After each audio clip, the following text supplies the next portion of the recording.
Hi, Kaiser Phoenix here. As you all know, I am a big marine life guy. That all started because my dad worked at Seaworld back in the late 80s to early 90s. When Seaworld in Texas opened, I was there the first day in a stroller. It's just the way it is. I'm a Seaworld kid. Now, I'm making this video about a topic that even I don't know what my opinion on this is. It's kind of a complicated subject, but it's about the incident that happened. Well, it's about the fallout from the incident that happened in 2010 when Tilikum the Killer Whale, which is one of the most important killer whales when it comes to SeaWorld at the moment because he's breed stock and he's a big guy, probably the biggest killer whale in captivity at the moment.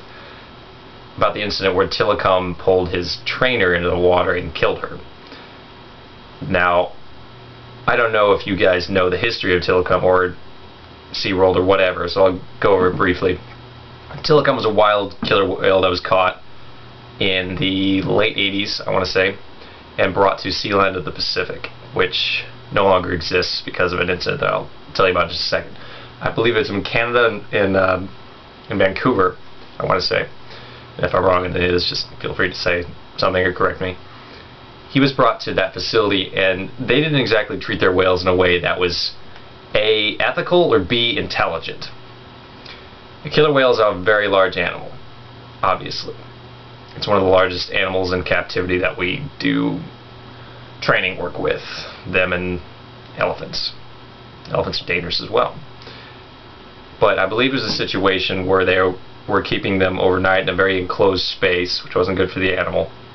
I'm talking very enclosed. I'm not talking like, SeaWorld pool. I'm talking like SeaWorld med pool, which they might have a killer whale in order to give it a shot or something like that. It's a very small habitat to be at for any length of time. They also, I believe, were demanding them part of their food base at the end of the day if they didn't do necessarily what they wanted them to do in the shows. So in other words, you didn't do your chores, I'm just not going to give you dinner. It's not the most intelligent way of going about things. I also believe that they weren't doing water work at all with the animal, so trainers were not going into the water. So the trainer being in the water was a new experience.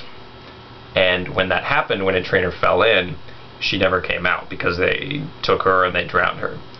I don't think Tilikum was the one who did it, but I believe he may have been preventing some of the other trainers from getting in the pool or trying to save her. I don't know.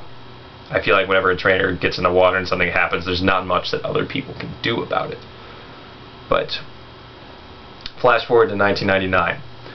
Tilikum left Sealand of the Pacific, or Marine Land of the Pacific, whatever the hell it was called, because it closed with the fallout of that very serious accident, or incident. Comes to SeaWorld of Florida, which is one of the three, actually four at the time, SeaWorld parks. Today it's one of the three, that being San Diego, Florida, Texas, and San Antonio. There is a person, and I don't know his state of mind or what his idea was about this, but he ended up floating dead in the water on Tilikum's back one morning at SeaWorld. He had evaded security overnight, so basically stayed through the park into the night when no one was there, took all his clothes off, and hopped into the killer whale pool. Now, the killer whale pool is about 60 degrees, so going in there naked is a death wish. I don't know if he wanted to die or he was a very deranged enthusiast or what, but he died of hypothermia. The autopsy showed that, though he did have some bruising and bite marks from the killer whales, and I'm sure they looked up and were like, what in the hell is that thing? So that's death number 2 that Tilikum's been around or involved with. Cut to 2010. Grabs Dawn Bradshaw, I believe is her name, trainer, yanks her into the water, reportedly by her hair, by a number of witnesses. She never comes out. This was before show. Somebody else saw it. So as soon as she went into the water, they did all their emergency procedures. That person that saw it, who I believe was possibly the head trainer on duty, whatever you want to call it, grabbed oxygen, grabbed safety net, went about their business. But it wasn't until 40 to 45 minutes later that Dawn's body was pulled out of the water, and obviously she was dead. So The government is not too happy about that, specifically OSHA, which is the Occupational Health and Safety Administration. And that branch of the government ensures that workers are safe through a bunch of different things.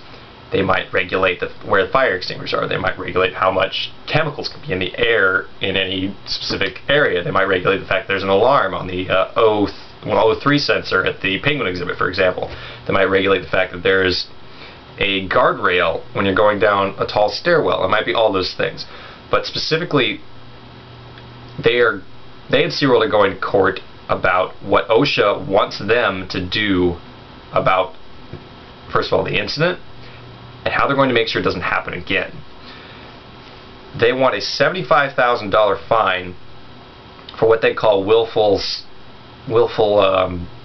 disregard for safety or something like that, which Seaworld is fighting. It doesn't seem like the largest amount of money to me in the long run for Seaworld, a very large corporation, which is now owned by Blackstone Inc. and not Anheuser-Busch, if you wanted to know. Which is like a terrible first round for Blackstone. So $75,000 for that, which Seaworld is fighting. OSHA also wants to do a bunch of new regulations on how these shows are carried out and their safety concerns and all safety regulations and backups and plans and all that. Whether it comes to Killer Whale show or the Dolphin show or what have you, with bottlenose or belugas or Pacific white-sided or I think sued orcas or whatever. It varies per park. So they essentially want to move it, first of all, no trainers in the water, which I believe some trainers go in the water with the other killer whales. I don't think Tilikum had that anymore because he was so big, because they sort of knew he was different. And they also essentially want walls up between any place where the trainer is and the killer whale is. So they want it to go into no contact whatsoever, which means that the whale cannot touch the human and vice versa, which could cost a lot of money if they make all these parks do that, because they'd have to build, you know, the fences and the safety regulations and any suits and anything that they would need in order to make sure that things were okay.